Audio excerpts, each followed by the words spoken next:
Hey Faith Family, welcome to the Beyond Sunday podcast at Calvary Bible, where we go beyond the Sunday sermon to explore some rabbit holes and to bring some biblical truths to the surface.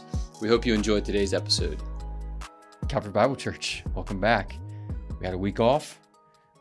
Did you? Last week, yeah. Did you? Yeah, you weren't here. I was not here. I was here. You were. And the podcast we're not quite as consistent. Yeah. Now next week, you are going to be here. And you're not going to be here. And I'm not going to be here. So we won't have a podcast Merry between Christmas and New Year's. Merry Christmas to you. But because I had the week off, I had some extra time to work on my jokes. Actually, I didn't. But I did hear this. I heard this in nursing home. So, oh boy, that joke that you pulled on me a week or so ago. Which one? I saw it with those guys, those coffee cup guys.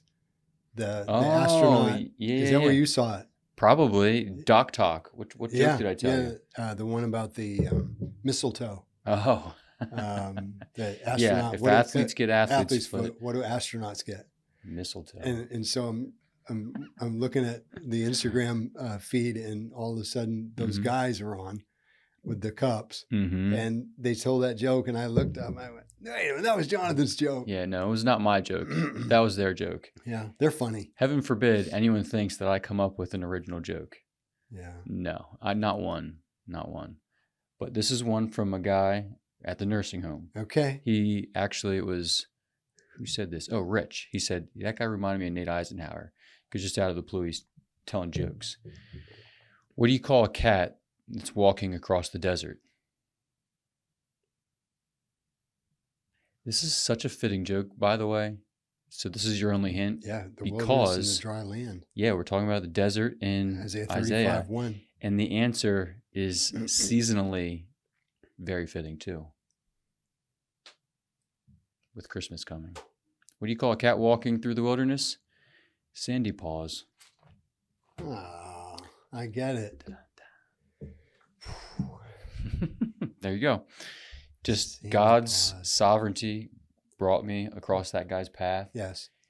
When we were going to be when we covered Isaiah 35 in the morning, and it was just, sometimes God just winks at us. So you're gonna blame God. I'm going to give God the credit. I don't know how he's going to handle that. Yeah. So here we go. All right. So we were in Isaiah 35. Yes. In this Advent series with the word joy. Number 3. Yeah, joy. So a few questions to kind of talk about here, mostly related. But can we talk just for a minute about what makes our current condition? I didn't bring I made a mistake. I didn't bring my outline up.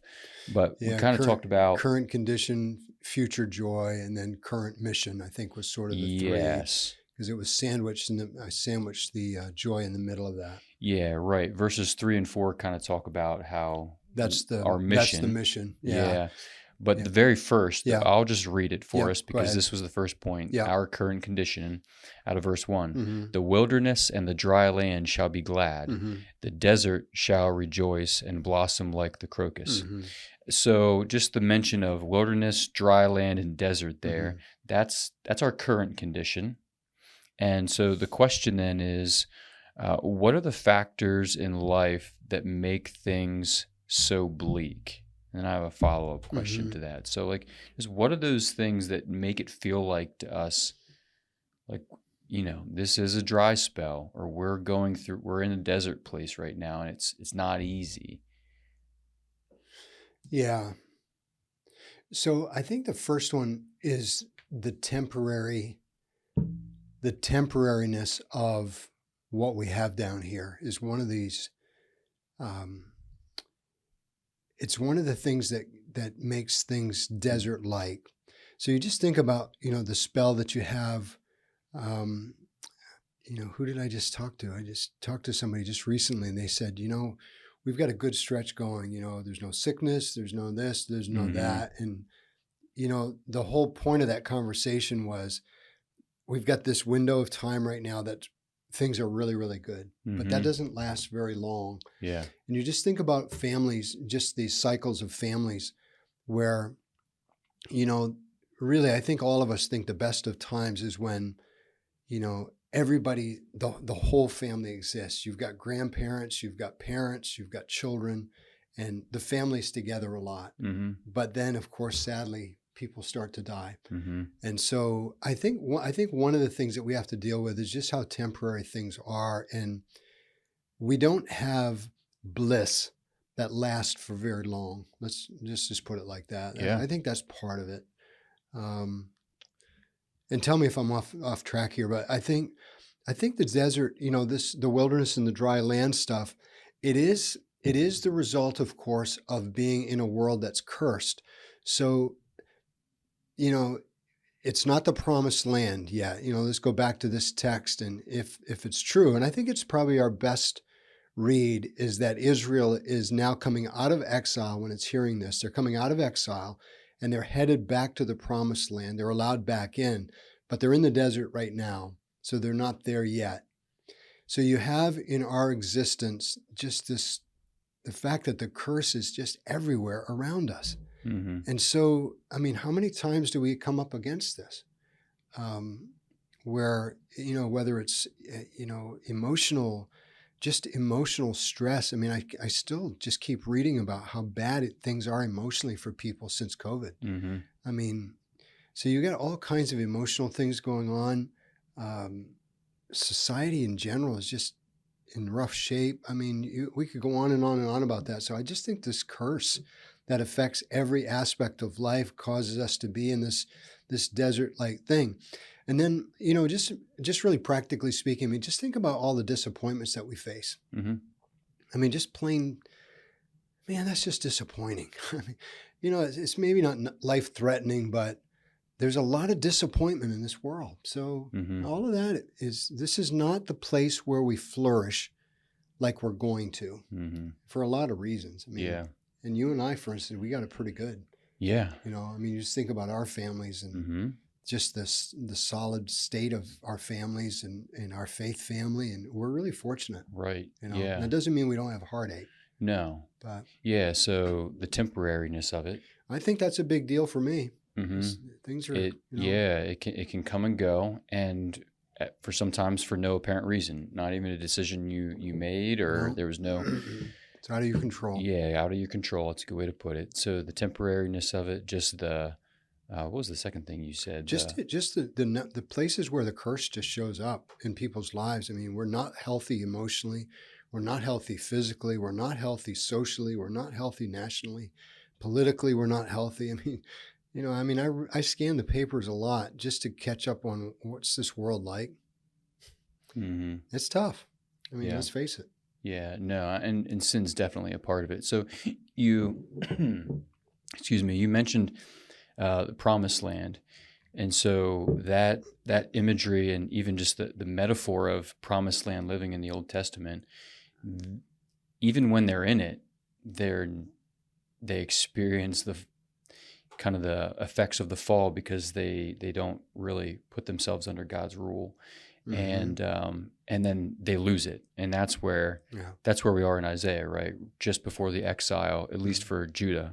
Anyway, and it's coming, that's what starts to happen next in Isaiah 36, if I remember. Yeah, exactly. And so they're in this transition phase, even as a nation, where they have their their national freedom, you might say. They're their own country, but it's in transition. Mm-hmm. It's slowly fading away on a big picture level. Yeah, and of course with Isaiah, they're facing what God promised them that they would face, and that is, if they don't obey, they'll suffer the curses of the other nations. If they do obey, they'll be blessed. Mm-hmm. Well, we know how the story goes for them. Yeah. So, yeah. I'd like to kind of transition into our next question, but a couple other answers that I think get us there. I was thinking from a macro, big picture level. You look out across the globe and you see tragedy. You see, whether that's a storm or something like that. Yeah. I'll jump in quickly. Please. So just today, so this morning I'm thinking, all right, so in China, over 100 people have died. From what? I didn't I catch it. think it was an earthquake, if I remember correctly. Okay. Don't quote me on that, but I'm pretty sure that was an earthquake in China, sub-zero temperatures. Mm-hmm. They've lost over 100 people Wow. in that, okay? And then get this now. Of course, they've found, and this was big news this week, they've found these huge tunnels that Hamas has been building in that Palestinian region in Israel, around Israel. So Hamas has been building these tunnels for years and years and years and years, prepping for war. And I said to Michelle across from the table this morning, I said, "Can you believe this? Look at the long range planning to prepare for war." So in your list that you're giving, when you look at the world, you've got the environment. Here's China losing people because of this earthquake. And then look at what this war is doing in that part of the world. Loss of life, right? Tragic loss of life there. Keep going, in probably both of those worlds, you got people starving. I can't imagine. Drought and whatnot. So on a big picture scale, someone looks out, you turn on the news, and you see and hear about terrible things happening across the globe. In Gaza, for instance, they're starving. Yeah, they're experiencing it, and your heart aches for them. Yeah. And if you're empathetic at all, you feel the wilderness, right? You feel it, because of what you see. Yeah. And then at a micro level in our own lives, there's injustice. Maybe you're not treated fairly at work. There's sickness that hits each of us in our own lives, fears, bullying, whatever it is, then we feel it personally. Yeah. Just this morning, I was talking to a guy about a business deal that went sour, and he was like, "You just can't trust anybody," he said. And I thought, that's the injustice that hits you personally. Yeah. And so here we are in the wilderness phase of, human history. We're in the wilderness right now. And you said, so this is getting to our next question. Yeah, go ahead. You said that the younger generation struggles to make sense of God due to all of the pain and suffering in the world. And I think that's fair. They look out and they say, how could a good God exist with so much evil happening or good things happening or bad things happening to good people? And then you said that an answer to that question is just to point out that the present world was not God's intention. Tracking where you were? Yeah. So how do you rectify that with, if someone says to me, "Man, Jonathan, I don't know, like, how could God exist? You see what's happening out there? Like, how could your God be sovereign over all of these things?"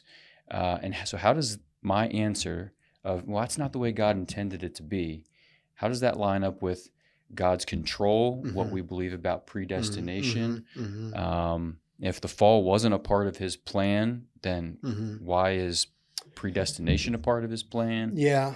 And I hear you. Makes sense? It does. And I think, what you have to do, though, is when you say it's not a part of his plan, it was a part of his plan. When I say it's not what he wanted, God did not want the world to have to suffer like this. That's just like any parent doesn't want their child to suffer in any way, shape, or form. So, but as far as his sovereign control over history, then you have God from the very beginning, knowing that a Savior is going to come and save this world, knowing that he will redeem out of this world, a set of people, knowing that history is going to end with the recreation of all things. So, it's such a tough question.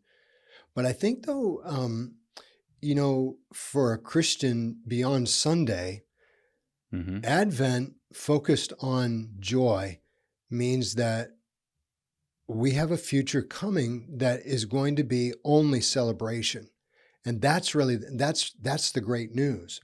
So, for the younger generation in particular to struggle with all of the suffering that's happening in the world, and I just can't reconcile a God with this, I think they need to just stop and consider the fact that he's controlling the healing process. If they forget that, then I can see the struggle. It's like, well, there can't be a God because there's so many bad things happening. No. Why can't you say, I'm reading the story, and even if we used Isaiah, which is kind of fitting, actually, Isaiah, isn't Isaiah 66 chapters long? So you take Isaiah as sort of a micro Bible, and even if you read Isaiah, you realize that God is going to save this world. So you may not be able to understand how he's handling all the evil in it, but you do know the end of the story he's going to. And that's where our joy is going to come from, is when he returns to make all things new and complete deliverance, along with complete destruction, of course, of his enemies. So I mean, I'm not trying to fudge on the answer. I don't have a great answer for how do you understand the sovereignty of God with with evil. I mean, that question has been around for so long.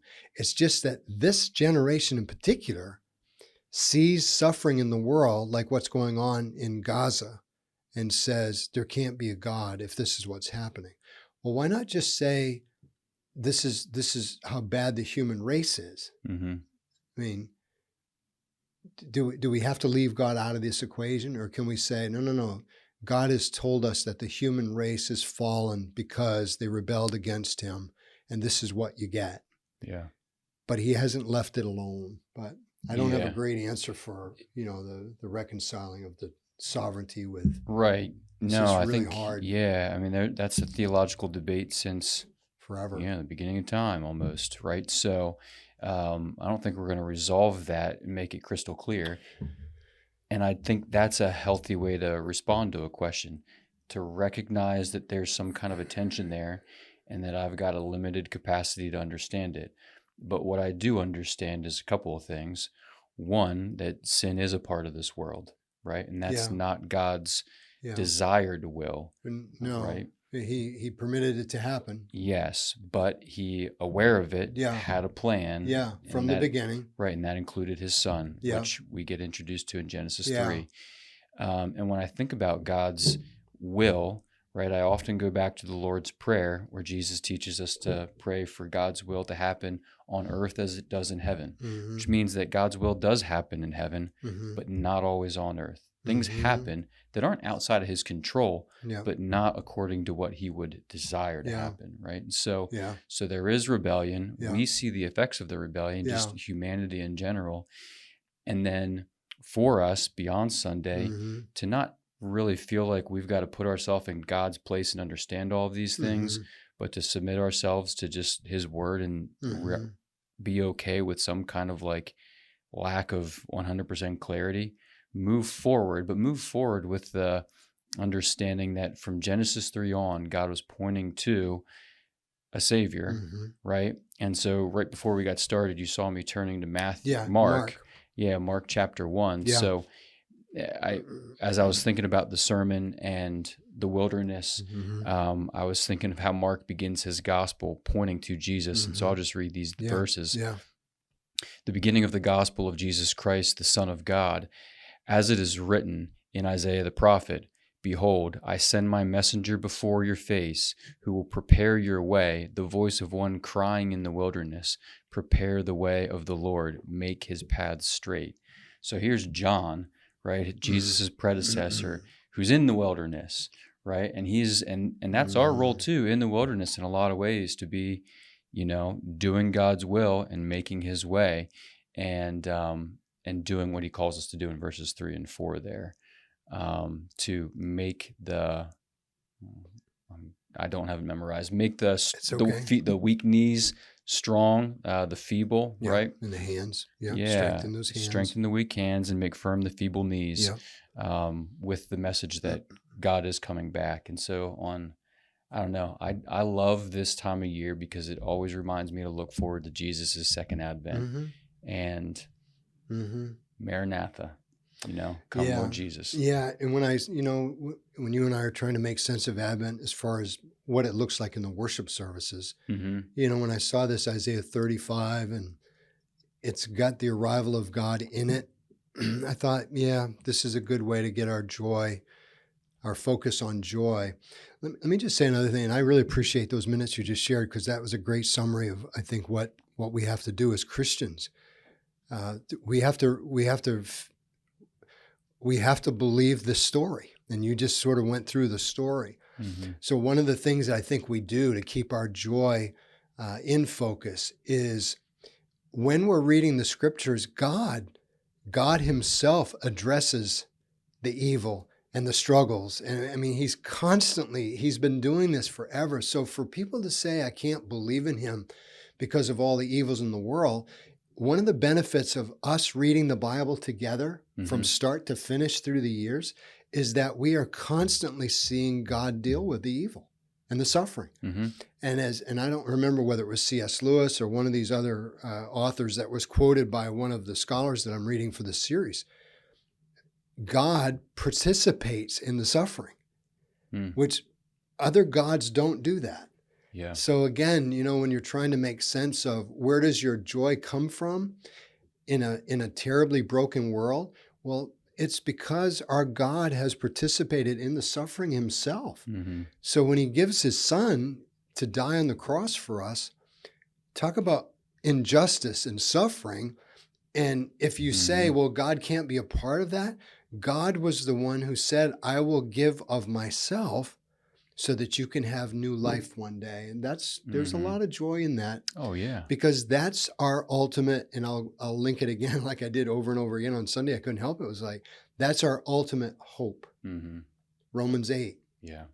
We have redemption coming that's going to be complete. And that's because of God, Sure. So he has been dealing with the suffering from the beginning of the rebellion. Yeah. And that makes me think of, that's a great way to answer that question too. How could God, allow this to happen? Can that God exist?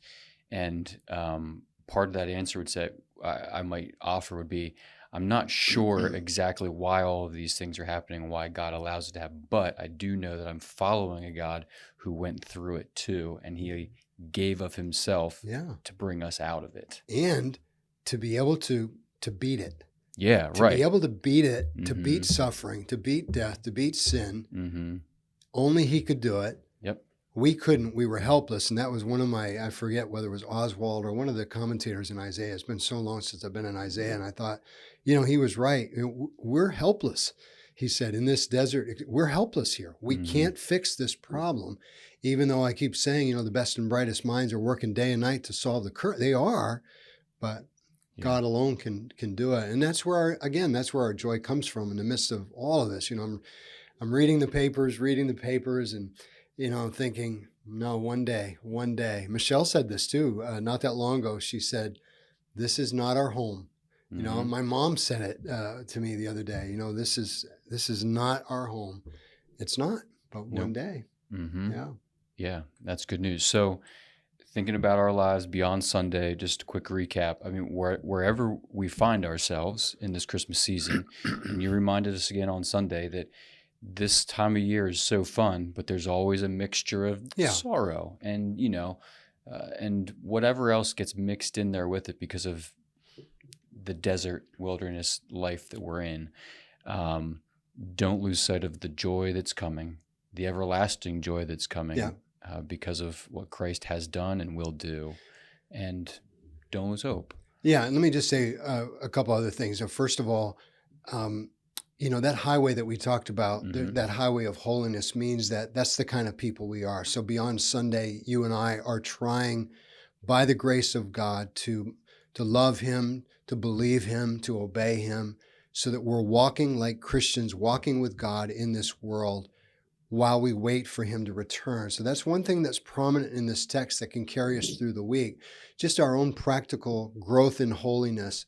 And then, of course, the other thing is this, at the end of this, just to remember the singing, the everlasting joy, the gladness, and then, of course, sorrow and sighing, that's going to flee away. That's really where our hope lies. It's going to be a good time for us, Absolutely. It's going to be great. I can't wait. Yeah. Bring it on. Good. All right. Is that good? Closing word for you. Is that good?